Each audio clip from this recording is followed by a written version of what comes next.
എൻ്റെ പൊന്നു സുഹൃത്തുക്കളെ, ഞാനിപ്പോൾ ജോലി സ്ഥലത്താണ്. വൈകുന്നേരമായി, വീട്ടിൽ പോകാറായി. അതിങ്ങനെ സമയമായില്ലല്ലോ എന്ന് ഇങ്ങനെ ബോറടിച്ചിരിക്കുവാണേ.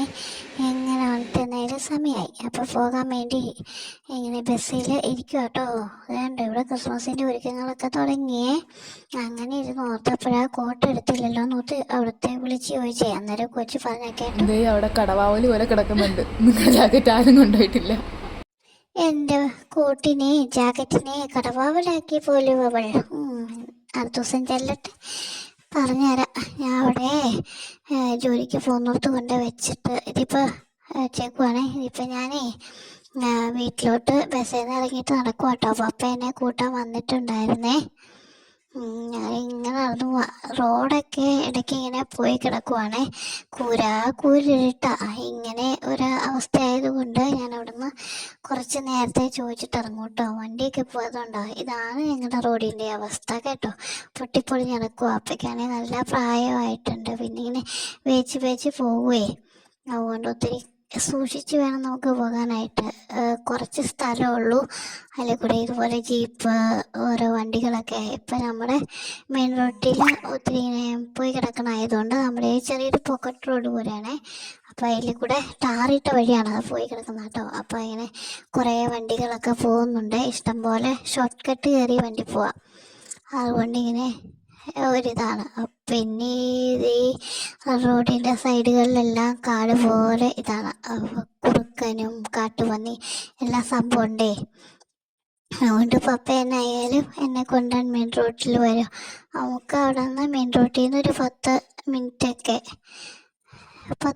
കുറയാത്ത നടക്കാനുണ്ട് എൻ്റെ വീട്ടിലോട്ടേ. അപ്പം അങ്ങനെ പോവുകയാണ്. എനിക്കൊന്നും വേട്ടമില്ല. എന്നെ പകുതി ഇടയില്ലുമ്പോഴത്തേക്ക് വഴിവിളക്ക് ഒരെണ്ണമുണ്ട്.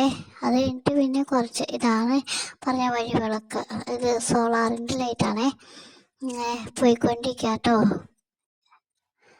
ഇതൊക്കെ ഒരു രസമല്ലേ. പപ്പയുള്ളിടത്തോളം പപ്പ എന്നാൽ എല്ലാ മാതാപിതാക്കന്മാരും അവരുടെ പിള്ളേർ വരെ നോക്കിയിരിക്കും. അതുപോലെ അവരെ പറയാണ്ട് തന്നെ നമ്മളെ കൊണ്ടുവരാനൊക്കെ വരൂലേ. ആ ഒരു ധൈര്യത്തിലാണ് നമ്മൾ പോവുക. ഇങ്ങനെ ഞാൻ ഫ്രണ്ടിൽ വെച്ച് വെക്കുക. എൻ്റെ നേരല്ലാട്ടോ നിങ്ങൾ കാണുന്നതേ. അപ്പോൾ നമ്മുടെ വീട് ഇച്ചിരിയും കൂടിയേ ഉള്ളൂ, വേനെത്താറായിട്ടോ. ഇങ്ങനെയാണ് എല്ലാ ദിവസവും അടക്കുന്നത്. ചില വഴിക്ക് നിനക്ക് തന്നെ പോയിക്കൂടെ, ഇത്രയല്ലേ ഉള്ളൂ. അതേ, തന്നെ പോകാനുള്ളൂ, കുഴപ്പമൊന്നുമില്ല. പക്ഷെ എന്നാലും അവർ നമ്മുടെ കൂടെ വരുന്ന അതൊക്കെ നമുക്ക് നന്നായിട്ടൊന്നും ആസ്വദിക്കാൻ പറ്റില്ല. ശരിയല്ലേ.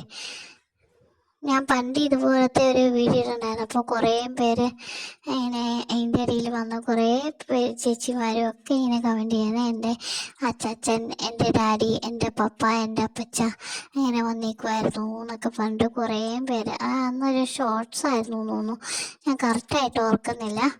അപ്പോൾ ഇങ്ങനെ ഇട്ടിട്ടുണ്ടായിരുന്നേ, വന്നിക്കുമായിരുന്നു എൻ്റെ പപ്പ ഇങ്ങനെയൊക്കെ ആയിരുന്നു എന്നൊക്കെ പറഞ്ഞപ്പോൾ ഞാൻ ഓർത്തു, വേറെ ആൾക്കാർ ഇങ്ങനെ ഒത്തിരി ഇങ്ങനെയൊക്കെ ആയിരുന്നു അല്ലോ എന്നിങ്ങനെ ഓർത്ത് എനിക്ക് ഭയങ്കര സന്തോഷമായിട്ടോ. അപ്പോൾ ഞാൻ വീട്ടിൽ വന്ന് കയറിയേ. അപ്പോൾ എന്ന് ഞാനിങ്ങനെ വന്നിട്ടിങ്ങനെ ബെല്ലടിക്കുക, ഹോളിംഗ് ബെല്ലടിക്കുക. ഇനിയിപ്പോൾ അവരെ വീട്ടിൽ മമ്മിയൊക്കെ ഉണ്ടായിരുന്നു. മമ്മിയൊക്കെ പേടിച്ചു പോയെന്ന് പറഞ്ഞു.